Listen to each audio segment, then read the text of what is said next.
Hello मेरी beautiful function family, welcome back to my channel. Thank you so much आपके प्यार और इतने प्यारे सपोर्ट के लिए।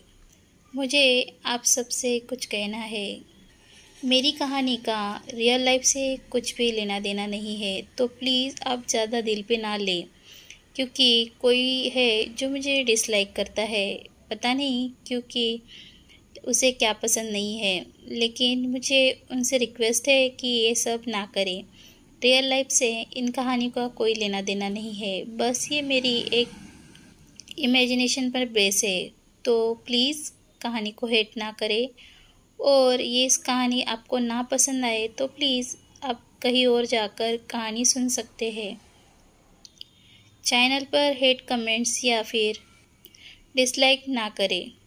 मेरा मानना है कि अगर आप किसी को प्यार नहीं दे सकते तो कम से कम हेट भी मत करिए, क्योंकि अपनी अपनी अलग अलग सोच होती है।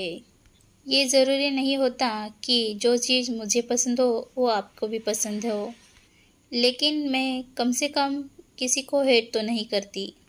बस देखकर अनजाना नाटक करिए और दूर जाइए। मैंने नहीं कहा कि आप मेरी कहानी ज़बरदस्ती सुनो या उस पर कमेंट करो। आपको पसंद हो तो ही देखना, वरना नहीं देखना। किसी को मैंने ज़बरदस्ती नहीं की है। आपको पसंद है तो आप कहानी सुन सकते हैं। जिन लोगों ने ये हेट कमेंट किया है या फिर डिसलाइक किया है, मैंने उनके बारे में बोला है। जो लोग मुझसे प्यार करते हैं वो मुझसे जुड़े रहे, हमारा वंशन परिवार फलता फूलता रहे, यही मेरी इच्छा है। आई विश कि हमारी ये छोटी सी फैमिली जल्द से जल्द बड़ी हो। ओह, मैंने आज कुछ ज़्यादा ही बात कर ली आप लोगों से, है ना? तो चलो कहानी को स्टार्ट करते हैं।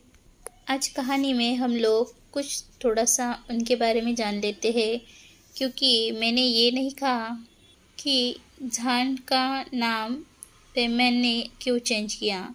क्योंकि अगर आपने सही से सुना होगा फर्स्ट पार्ट, तो आपने ये भी देखा होगा कि यानली ने स्टार्टिंग में उसे आशियान कहा था, जिसका मतलब था कि उसका नाम वेवूशन है, और जान को ये नाम सिर्फ उसके घर वाले ही जानते थे। बाकी दुनिया के लिए वो जान था, क्योंकि ये ज़रूरी था। जान का अभी भी कोई पीछा कर रहा था, जिस वजह से जान के जान को खतरा था। ये जानते हुए पेमैन ने उसका नाम जान रखा था, और इतना ही नहीं, उन्हें उनका खुद का बेटा बताया था। जान की पूरी सच्चाई अब तक कोई भी नहीं जानता था। वो सब लोग यही जानते थे कि ये पेमैन का बेटा है, और जान का भी एक बहुत बड़ा राज था जो अब तक किसी को नहीं पता था कि जान आखिरकार कौन है। जियांग फेनमैन भी माफिया के एक बड़े से डॉन थे। उनकी एक बहुत बड़ी टीम थी जो बेसहारा लोगों की मदद करते थे, लेकिन उनका एक अलग ही स्टाइल था। वैसे ही एक लैन परिवार था जो बहुत बड़ा माफिया था। उनका भी अंडरवर्ल्ड में पूरी तरीके से रुतबा था, एक नाम था। सब लोग उनसे डरते थे। नी फैमिली भी एक माफिया ही थी, जिनमें वो एक प्रकार के गन्स और हथियारों का काम करते थे, लेकिन ये लीगली तरीके से होता था, जिस वजह से इन लोगों को कोई भी एक्शन नहीं लेता था।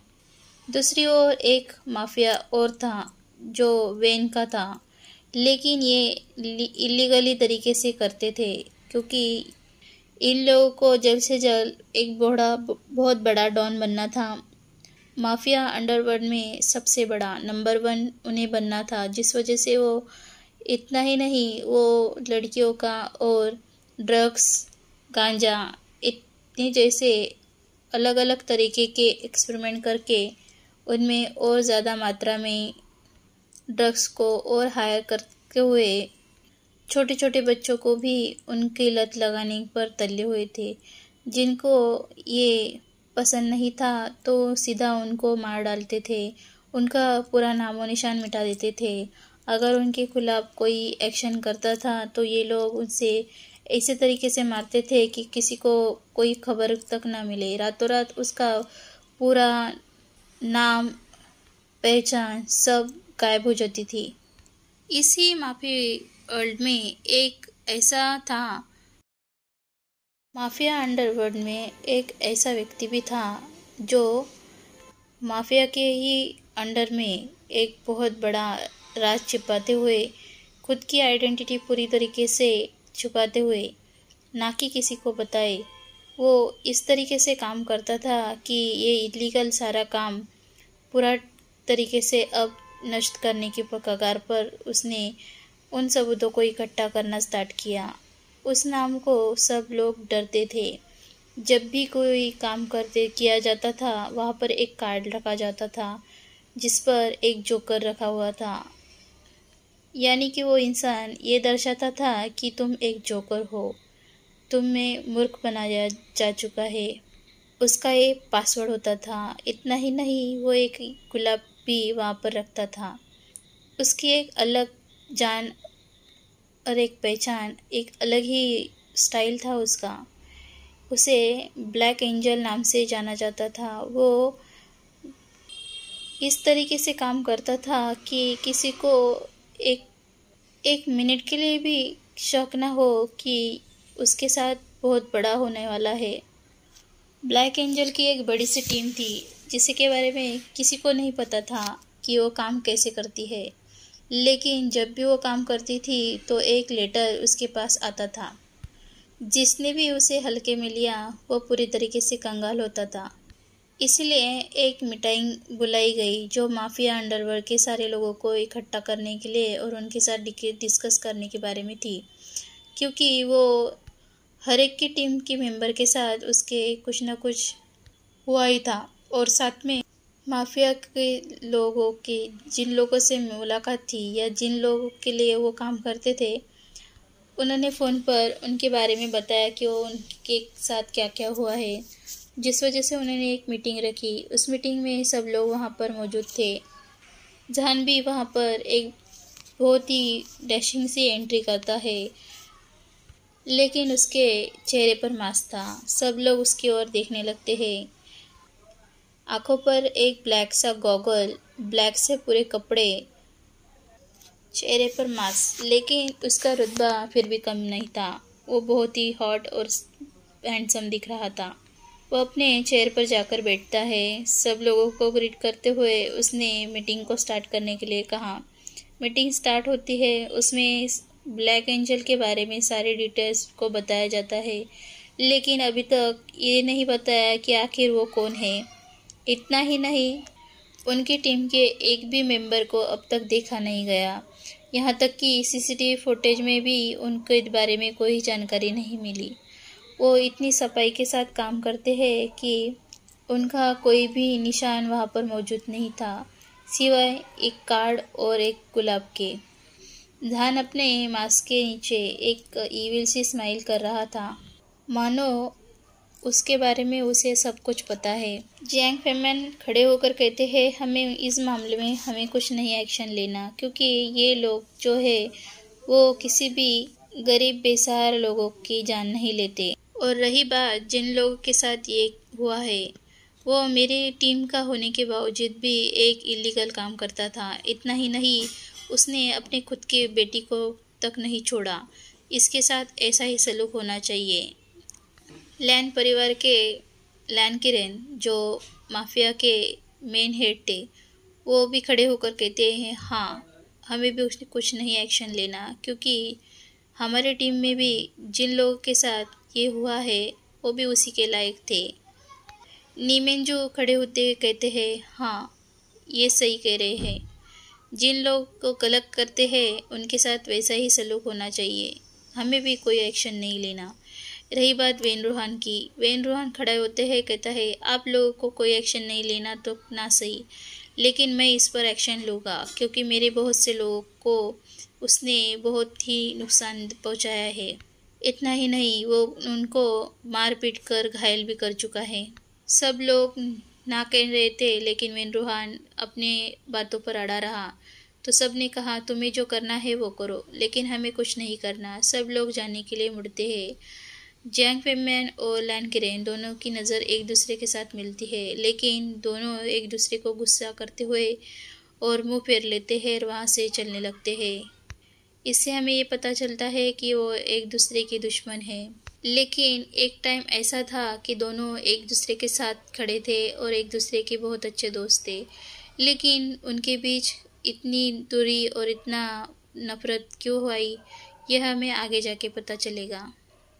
मीटिंग ख़त्म होने के बाद झान और यंग फेमैन घर के लिए रवाना हो जाते हैं। घर जाने के बाद जहान को फ़ोन वाइब्रेट होता है और उसे एक मैसेज रिसीव होता है। जहान अपने अभी बात लेकर आया था, जो फ्रेश होने के बाद अपने कपड़ों को पहनता है और उस मैसेज को देखने लगता है। मैसेज पर एक एड्रेस लिखा हुआ था।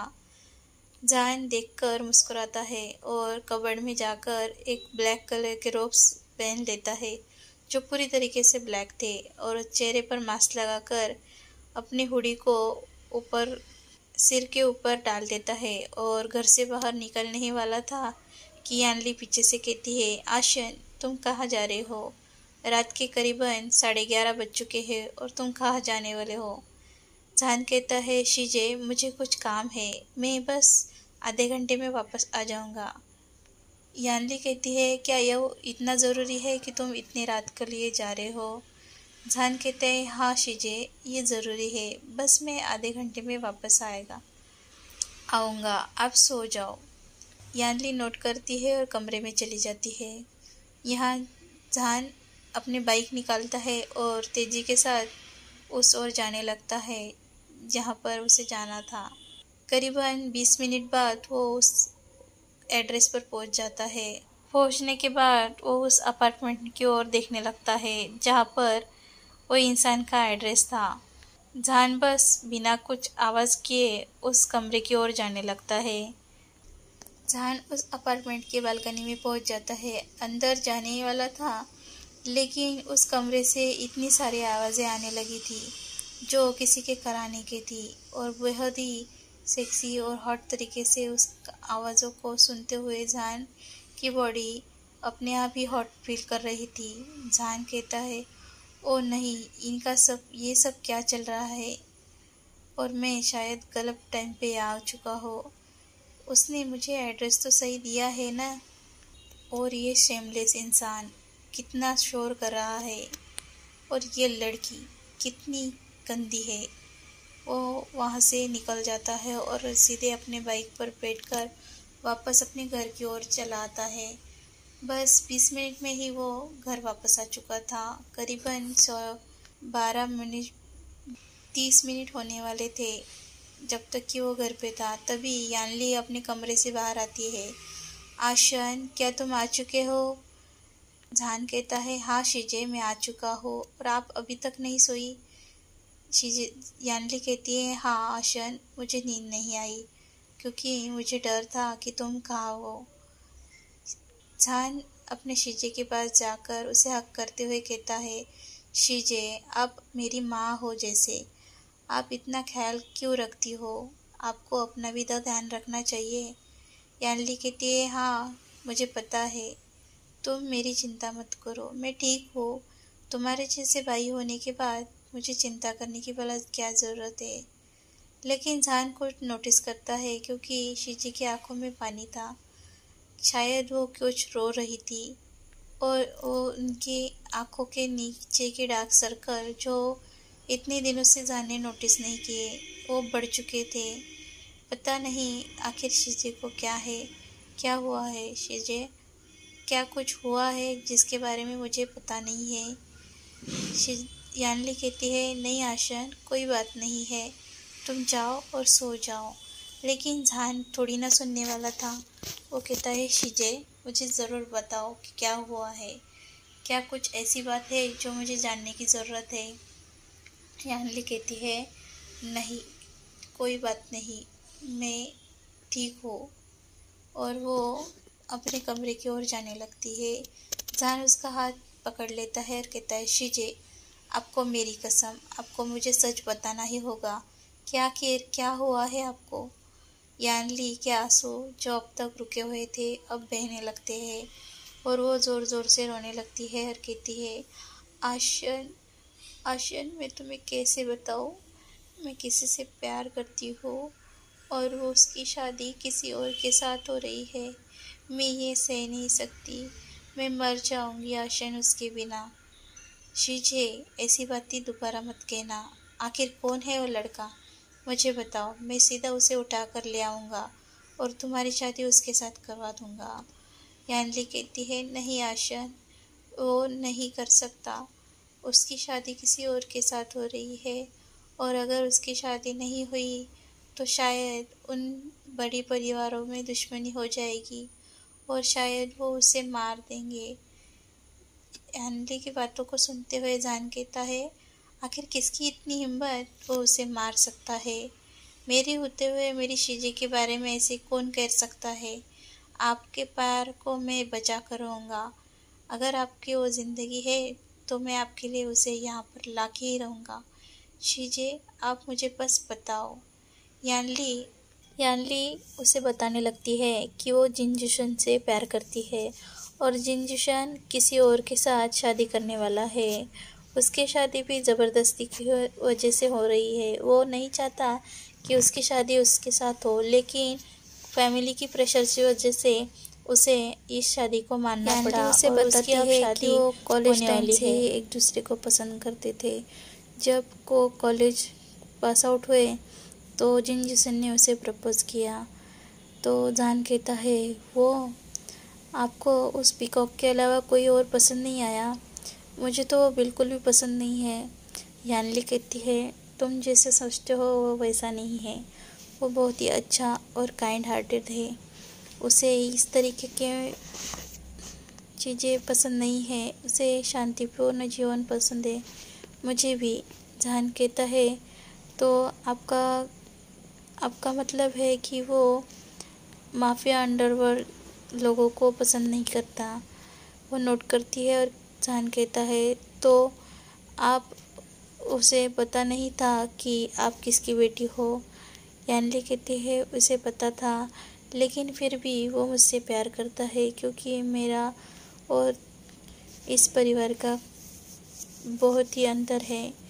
जान कहते हैं, वो तो है, मुझे पता है कि मेरी चीज़ें दुनिया की सबसे अच्छी सिस्टर है। यानली फिर से रोने लगती है और कहती है, लेकिन आशन, अब